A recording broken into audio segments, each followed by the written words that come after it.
আমরা সবাই পাথর দেখেছি, পর্বতও দেখেছি, শুকনো পাতাও দেখেছি, শ্যামল বনানীও দেখেছি। কখনো ভেবেছেন পাথরের অস্তিত্ব কিন্তু ততক্ষণ পর্যন্ত যতক্ষণ সে পর্বতের গায়ে আটকে থাকে। যখন সেই পর্বত থেকে সেই পাথর ভিন্ন হয়ে যায় ও নিজের অস্তিত্ব হারিয়ে ফেলে। আস্তে আস্তে কখনো পাথর কেটে বা কখনো পিষ্ট হয়ে সেই পাথর আস্তে আস্তে মাটিতে পরিণত হয় এবং পূর্ণরূপে নিজের অস্তিত্ব হারিয়ে ফেলে। এটাই পাতার সাথেও হয়। এই পাতা যতক্ষণ গাছের ডালের সাথে যুক্ত ততক্ষণ তার অস্তিত্ব থাকে।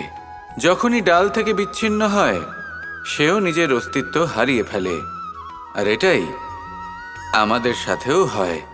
যতক্ষণ আমরা নিজেদের আপনজনের সাথে যুক্ত থাকি আমাদের অস্তিত্ব বজায় থাকে। যখন আপনজনদের সাথে সম্পর্ক ছিন্ন করি তখন আমরাও আমাদের অস্তিত্ব হারিয়ে ফেলি। এবার এই সংসারের প্রত্যেক ব্যক্তি স্বতন্ত্র থাকতে চান, আর অনেক ব্যক্তি স্বতন্ত্র থাকবেন বলে আপনজনদের দূরে করে দেন আর তাদের সাথে এই সম্পর্ক ছিন্ন করেন। এটা কি সত্যি প্রয়োজন? আপনজনদের সাথে সম্পর্ক ছিন্ন করে নিজের অস্তিত্ব হারিয়ে ফেলা প্রয়োজনীয়, নাকি আপনজনদের সাথে সম্পর্ক বজায় রেখে নিজেদের স্বতন্ত্র করে রাখা সেটা আবশ্যক? নির্বাচন আপনারই।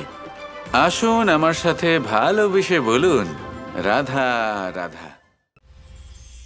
আমরা প্রত্যেকেই অবশ্যই এমন সময় দেখেছি যখন অনেকগুলো সমস্যা একসাথে আমাদের জীবনে এসে পড়ে। সমস্যা আমাদের প্রত্যেকের জীবনেই থাকে। আমরা তার সমাধান খুঁজতে চেষ্টা করি, কখনো সমাধান খুঁজে পাই, আবার কখনো যতই চেষ্টা করি না কেন কোনো সমাধান খুঁজেই পাই না। আর যখন এটা হয় তখন মানুষ অত্যন্ত বিচলিত হয়ে পড়েন। নিজের আত্মীয় স্বজন, নিজের বন্ধু বা সংসার, এদের ওপরে এই দোষ চাপিয়ে দেন যে এদের জন্যই এই সমস্যা এসেছে। এবার যদি আমি আপনাকে কোনো পরামর্শ দিই তাহলে এটাই বলবো যে দৃষ্টিভঙ্গি পাল্টে দেখুন। এই দৃষ্টিভঙ্গি দিয়ে দেখুন যে এই সংসারে যে সমস্যায় আসুক না কেন তার জন্য কেউ দোষী নয়, না আপনি না অন্য কেউ। এই পুরো খেলাটাই আপনার মানসিকতা, আপনার দৃষ্টিভঙ্গির, আপনার মনের। কিভাবে বোঝাচ্ছি? যখন আমাদের মন শক্ত থাকে তখন কঠিন থেকে কঠিনতর পরিস্থিতিও আমাদের জীবনে খুব বেশি হলে প্রতিস্পর্ধা হয়ে থেকে যায়। সেখানে যদি আমাদের মন দুর্বল থাকে তখন অল্প কঠিন পরিস্থিতিও আমাদের কাছে খুব বড় সমস্যা হয়ে যায়, তাই না? একটা শক্ত মন কঠিন পরিস্থিতিকে প্রতিস্পর্ধা হিসেবে দেখে আর তার মধ্যে ওটা সুযোগ খুঁজে নেয়। আমাদের শুধু এটাই করতে হবে। এই সংসারে অন্য কাউকে দোষী মনে করলে আপনার সমস্যা দূর হয়ে যাবে না। সেই জন্য এই সংসারকে দোষ দেওয়ার বদলে এই সমস্যার মূলে চলে যান, সেটাকে বুঝুন, নিজের এই মনকে শক্ত করে তুলুন।